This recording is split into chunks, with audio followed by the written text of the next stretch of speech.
Somewhere beyond the dunes, a story waits to be told.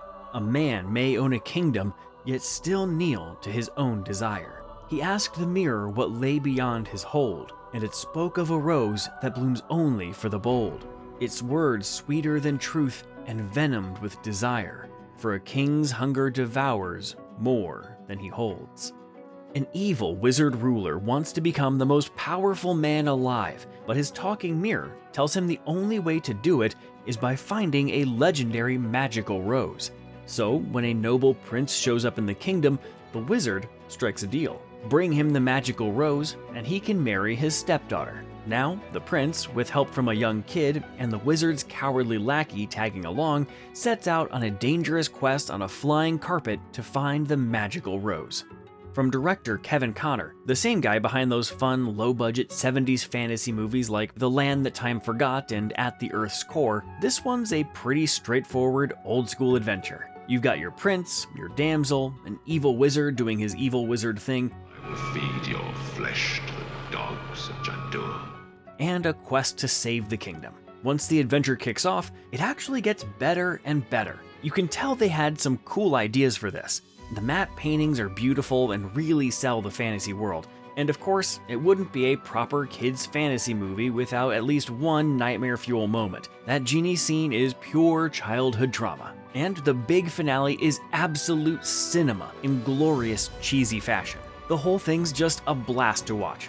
We've got Oliver Tobias, Emma Samms, Puneet Sira, Milo O'Shea, Mickey Rooney, John Ratzenberger, and Christopher Lee's just having fun chewing up the scenery as the villain. let them be dust before the wind.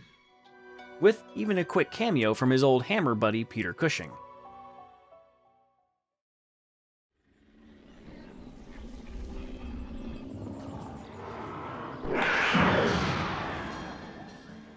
Once upon a famine in the Dark Ages, when the kingdom needed a hero, destiny, with its terrible aim, gave them Dennis, a simple peasant who leaves his village after his father's death to seek his fortune in the city and hopefully win over the girl of his dreams. But life there turns out to be a lot tougher than he expected.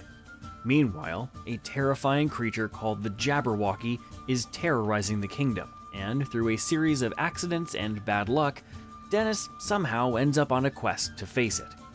This was Terry Gilliam's first movie on his own after Monty Python, and you can kinda tell he's still figuring things out. The story takes a while to get going, and it doesn't really pick up until the whole monster quest, which ends up being the most fun part, but doesn't last long. There's a few laughs here and there, but it's not that same Monty Python kind of funny. And like always, Terry Gilliam does what he does best. It looks dark and stylish, and has exactly the kind of world building he's great at. The main guy's actually fun to watch, kind of like Mr. Bean stuck in medieval times just trying to survive. He doesn't care about being a hero, saving the kingdom, or marrying a princess. He just wants to stay a peasant and marry the peasant girl who hates him. It's a fun, offbeat take on the usual fairy tale stories, and really, you can't go wrong with a Terry Gilliam movie.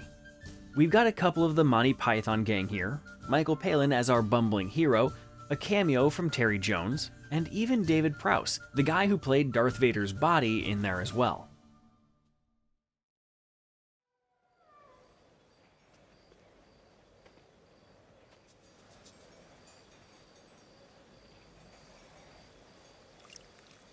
Can I help you?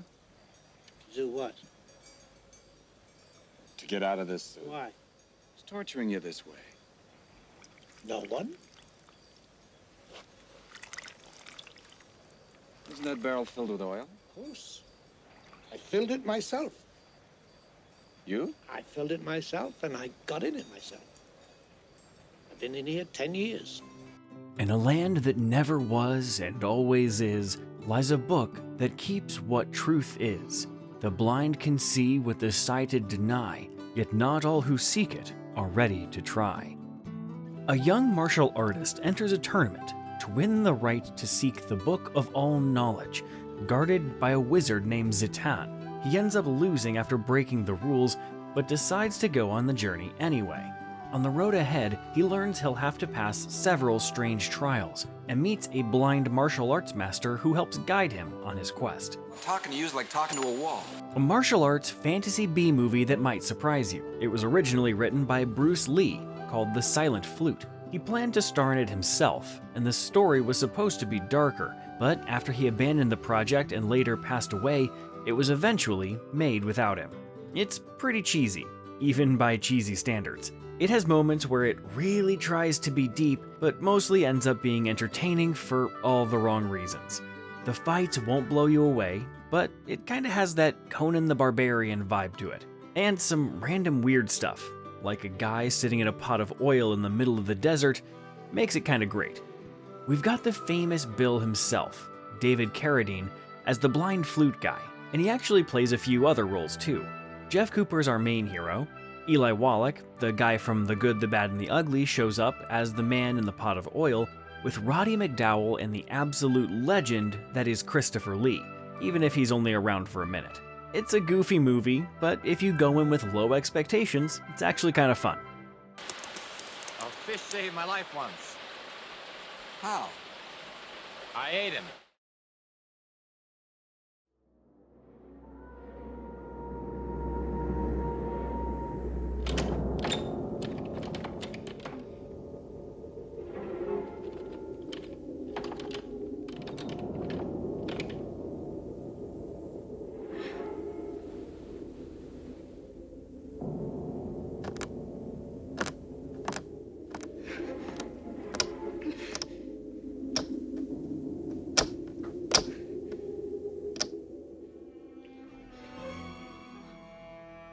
On a night when the sea refused its dead, something wicked came ashore, greeting the darkness with a promise sweet enough to die for. A gentleman by grace, a monster by nature. One stormy night, a ship wrecks off the coast of Whitby, England. When the townfolk investigate, they find the entire crew dead, except for one survivor who washes up on the beach and is discovered by Mina. The man is polite and charming, introducing himself as Count Dracula, the new owner of Carfax Abbey. But it doesn't take long before they realize there's something unsettling behind that charming smile. The first thing that hits you is that epic opening score, and of course, it's John Williams. The guy just knew how to make an entrance, setting the perfect gothic tone right from the start. This one's not a straight-up take on the novel, though. It's based on the old stage play by Hamilton Dean and John L. Balderston, with a few changes to the characters. It's one of those movies that looks kinda average at first, but ends up being way better than you think. Directed by John Badham, the same guy who did War Games and Short Circuit, he gives it that perfect gothic atmosphere with stylish visuals and some great horror scenes. Frank Langella is fantastic as Count Dracula, giving us a version that's more charming and seductive, almost like a gentleman rather than a monster. We've got Laurence Olivier as Professor Van Helsing, with Donald Pleasance and Kate Nelligan.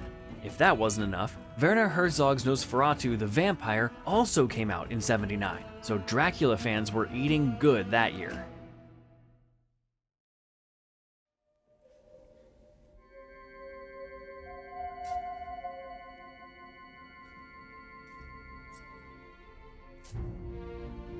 A man searches for his father among the ruins of his own mind, through a house of mirrors standing at the edge of time, like a tomb for the living and a cradle for the dead. In hopes of seeing his ailing father, a man travels to a mysterious sanatorium, but once he gets there, strange things start happening, and the place doesn't seem to follow the rules of time or logic, and he ends up on a surreal journey through his own memories. The story's pretty confusing. It's hard to tell what's actually going on, as the main character seems to time travel through his childhood on a dreamlike journey and relive old memories, but the production design and visuals will blow your mind. Absolutely stunning. Like a dark fantasy world you'd expect to see in a Terry Gilliam or Tim Burton movie. You might have no idea what's really happening half the time, but the movie's such a vibe. It might be the most 80s dark fantasy looking film from the 70s.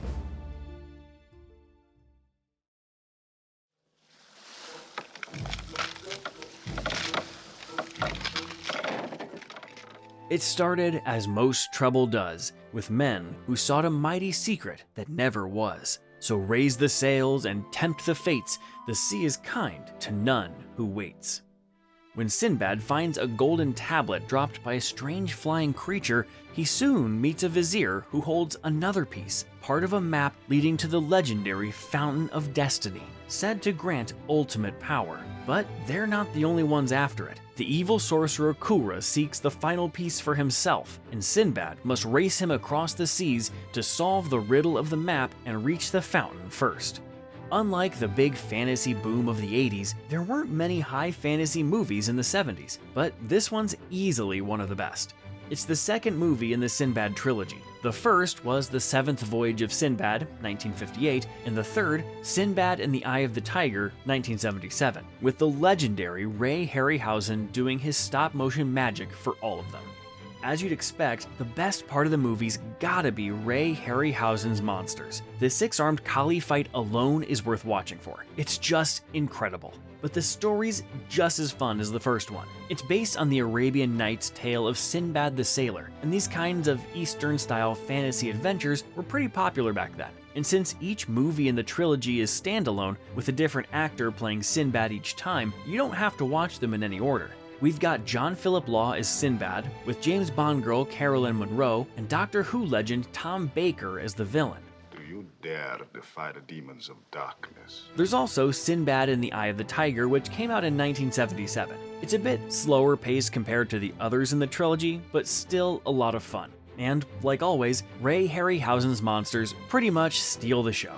This time we've got Patrick Wayne as Sinbad, Bond girl Jane Seymour, that's right, Dr. Quinn makes an appearance, along with Taryn Power, Margaret Whiting, and even another Doctor Who legend, Patrick Troughton. Apparently, the secret to a great Sinbad movie is to cast at least one Doctor Who and one Bond girl. He gave the world a song so pure it could touch the soul, until the hands that praised it stole its soul. A song once meant for love, now a requiem of betrayal. He traded his voice for vengeance until paradise burned brighter than hell. After a shady music producer named Swan steals the song of a naive songwriter named Winslow, his life falls apart. But I'm innocent! Swan stole my music and framed me! And he gets horribly disfigured. Winslow takes on a new persona, the Phantom, and sets out to get revenge by haunting Swan's new concert hall, the Paradise. But in the middle of all the chaos, he becomes obsessed with a young singer named Phoenix. Weird 70s movies are kind of their own genre, but this one's something else. It's everything at once. Part Phantom of the Opera, some Dorian Gray, a bit of the Faust legend, probably some other stuff too. And only Brian De Palma could make it work. It's probably his weirdest film, even by his standards. It's one of those movies that's so campy and over the top, it ends up being way more fun than it has any right to be. And it's kind of funny how the main character's life just keeps going downhill, kind of like Cricket from It's Always Sunny in Philadelphia. And even though it's a parody, the music's actually great, thanks to Paul Williams, who also plays the villain. We get William Finley as the Phantom, Garrett Graham as Beef, and Jessica Harper before Suspiria. It's a weird movie, but De Palma's direction makes it a lot more entertaining. And something anime fans might notice, the Phantom looks a lot like Griffith's appearance as Femto in Berserk.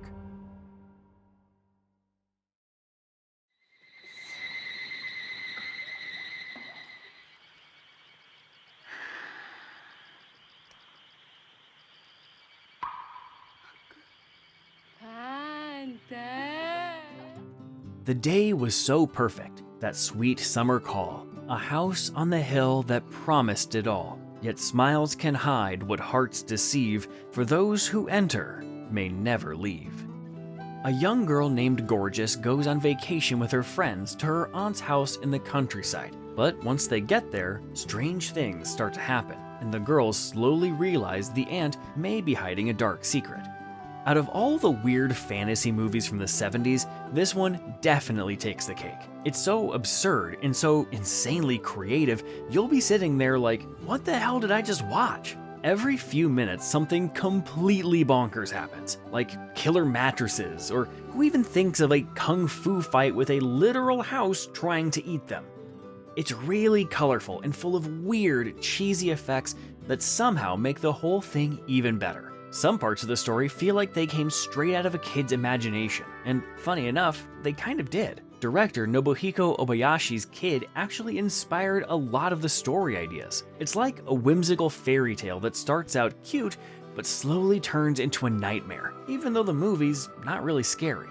Believe it or not, this was supposed to be Japan's version of Spielberg's Jaws, but it somehow turned into something kind of like Evil Dead, if it was even more completely insane. There's never a dull moment, just one crazy scene after another. It's peak 70s weirdness and what we call pure entertainment, though it might not be for everyone.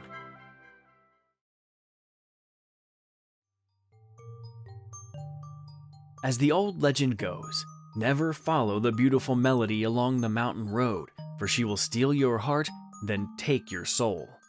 After a young scholar is given the job of copying a sacred sutra, said to grant power to navigate the realm of life and death, he travels into the mountains to begin his work and stays with a mysterious old woman and her daughter Melody.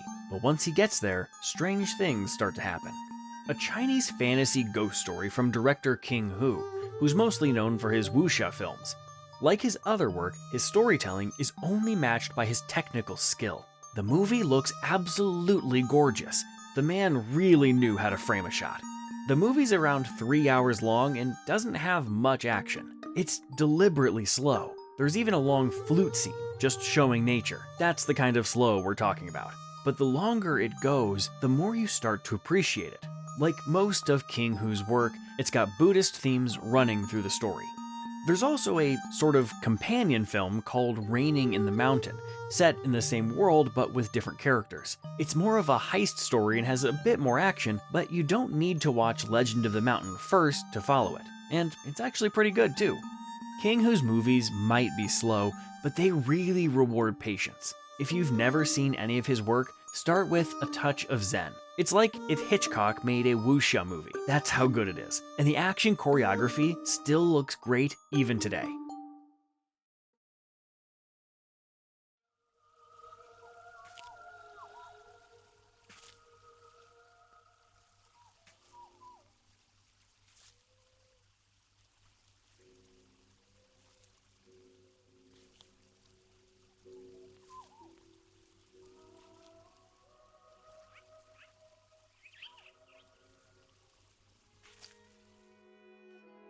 As the land sleeps beneath the weight of old sorrows, the children find the world smaller than their stories. From the pale glow that turns shadows to dreams, a story steps into the heart of a child, like a spirit waiting to be believed. Set in the aftermath of the Spanish Civil War, two young sisters, Isabel and Anna, live in a quiet village. After watching Frankenstein, Anna becomes disturbed by what she sees, and her sister tells her that the monster isn't really dead. His spirit lives in an abandoned barn nearby. Anna starts to believe her, and soon she becomes obsessed with finding the creature, slowly drifting deeper into her own imagination. At first, it might seem like a simple, feel-good kids fantasy movie, but it's way deeper than that. It's kind of like Pan's Labyrinth, just quieter and more subtle. Actually, everything in this movie is subtle. The way it tells its story, the beautiful visuals, the symbolism, and the little fantasy side of it with magical realism. The story's mostly told through the children's point of view, who don't really understand what's going on in the world around them since it's post-Civil War Spain, so they kind of escape into their imagination, especially Anna, played wonderfully by Anna Torrent.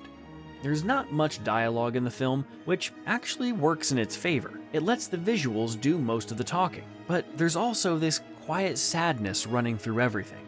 A big, empty house with kids left on their own most of the time and adults stuck in the past barely connecting with them. It's hard to believe this was director Victor Erice's first film. It's beautiful as much as it's sad. Not many children's fantasy movies can make you feel the way this one does. Thank you for watching. And for more underrated movies, be sure to subscribe to Underrated Cinema.